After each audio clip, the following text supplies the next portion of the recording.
कृषाणु तिवारी। क्या चल रहा है यहाँ पर? बीजेपी की लहर चल रही है। पक्का? हाँ? क्यों? क्योंकि यहाँ मेडिकल कॉलेज खोले हैं उसके नाम से। तुम क्या करते? मैं अभी पढ़ाई कर रहा हूँ। कौन सी पढ़ाई? खैरागढ़ यूनिवर्सिटी से। अरे सब्जेक्ट कौन से सब्जेक्ट की पढ़ाई? सब्जेक्ट बीपीए तबला में। तबला में कर रहे हो? अच्छा ये बताओ कि लहर बीजेपी की चल रही है तो क्यों चल रही है? क्योंकि काम इतना हुआ है। हाँ। चुनाव किसका है? चुनाव जनता की है। जनता का है। जनता को किसे चुनना है? जनता कमलेश जांगड़े जी को दीदी को चुनेंगे। कमलेश जांगड़े जी को ही चुनेंगे ये कह रहे हैं। कोई सवाल यहाँ से? आइए आगे आइए।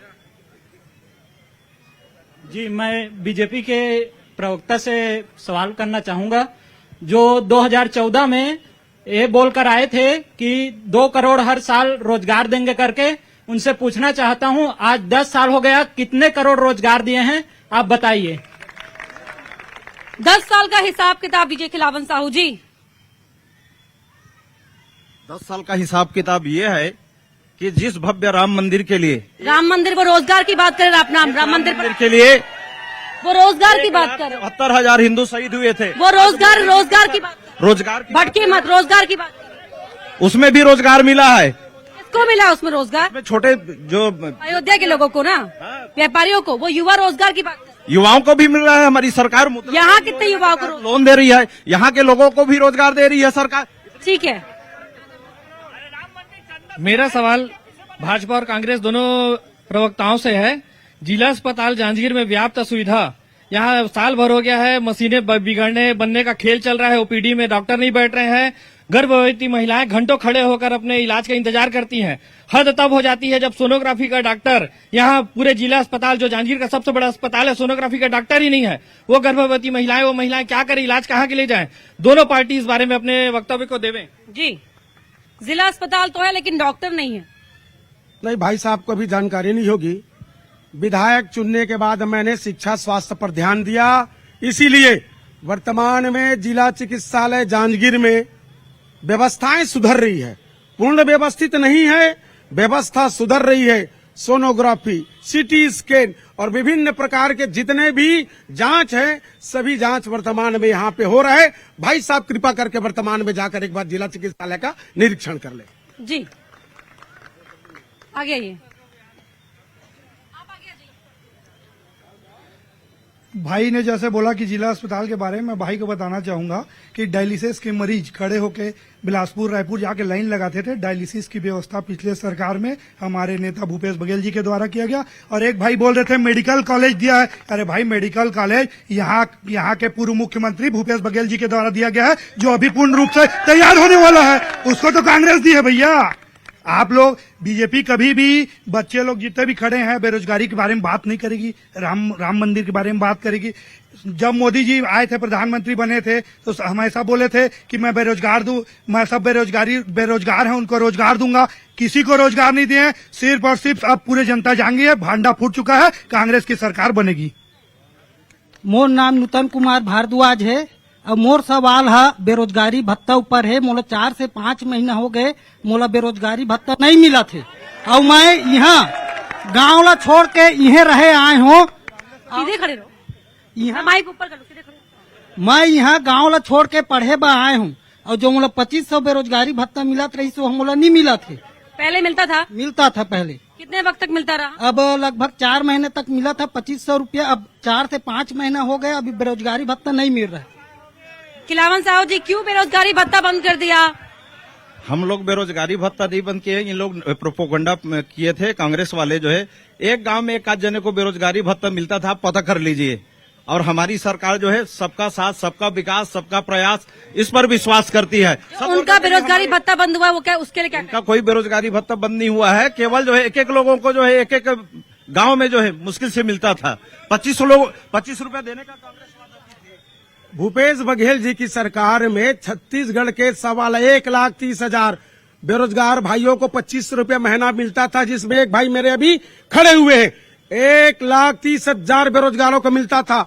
और जब से ये साय जी की सरकार आई है, विष्णु जी के सुशासन में किसी रोजगार को कहीं पे कोई भत्ता नहीं दे रहे हैं। और इसीलिए कांग्रेस बोल रही है कि आने वाले समय में 30 लाख हम रोजगार उत्पन्न करेंगे, नौकरी निकालेंगे, और बाकी लोगों को जो बच जाएंगे डिग्रीधारी, बीए, बीकॉम, बीएससी, डिप्लोमा और डिग्री, सबको 1 लाख देने का वादा कांग्रेस राहुल गांधी। ठीक है, बीएससी घोटाला करेंगे, बीएससी घोटाला करेंगे। खड़े हो जाइए सर।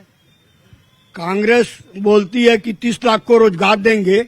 मैं बोल रहा हूँ जिसकी कोठी में धान नहीं, वो जिसके घर मुसवा उपास, 220 सीट में तो चुनाव लड़ रहे हैं। कांग्रेस मात्र 220 सीट में चुनाव लड़ रहे हैं, जबकि सबको मालूम है कि चुनाव जीतने के लिए, सरकार बनाने के लिए 273 सीट चाहिए। इनकी तो सरकार बननी नहीं है।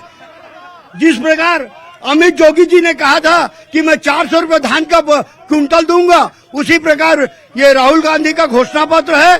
200 में चुनाव लड़ रहे हैं। मैं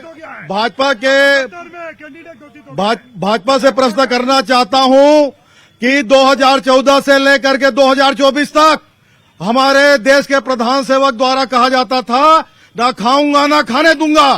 आज जब से माननीय सुप्रीम कोर्ट के आदेश पर इस देश में जो इलेक्टोरल बॉन्ड की जानकारी उपलब्ध कराई गई है, इस गुप्त जो चुनावी चंदा, अरे कितनी सीट पर लड़ रही है कांग्रेस, पहले ये बताइए ना।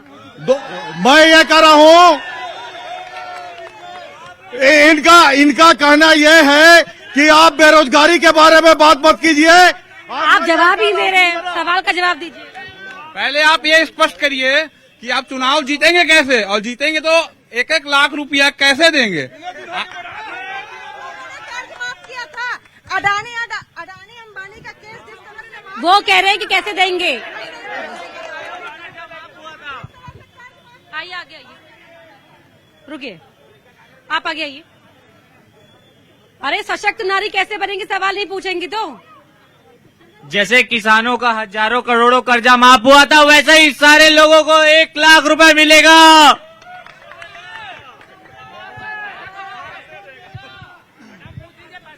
इस बात को मानिए कि जो हिंदुस्तान है ये हमारा देश, इस देश की आत्मा हमारे भगवान श्री राम है। बच्चा बच्चा राम का है। इस देश का बच्चा जब सांस लेता है तो राम बोलता है। ये बताने की जरूरत नहीं है, सृष्टि का आधार है राम।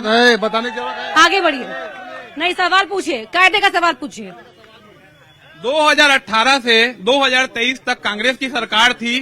भूमिका मत बांधिए, पीछे जाइए पहले, पीछे जाइए पहले।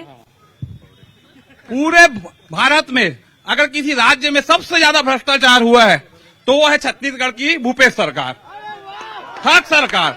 आज इसके आईपीएस आईएएस जेल में बंद हैं, इसका जवाब चाहिए।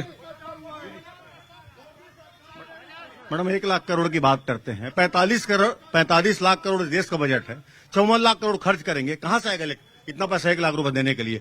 और जो इलेक्ट्रॉल बॉन्ड की बात करते हैं, 20,000 करोड़ रुपए का इलेक्ट्रॉल बॉन्ड जारी हुआ है, 600 करोड़ भारतीय जनता पार्टी पाई है, तो 1400 करोड़ रुपए कहां गया। 1400 करोड़ रुपए तो ये लोग पाए ना, कांग्रेस को मिला है।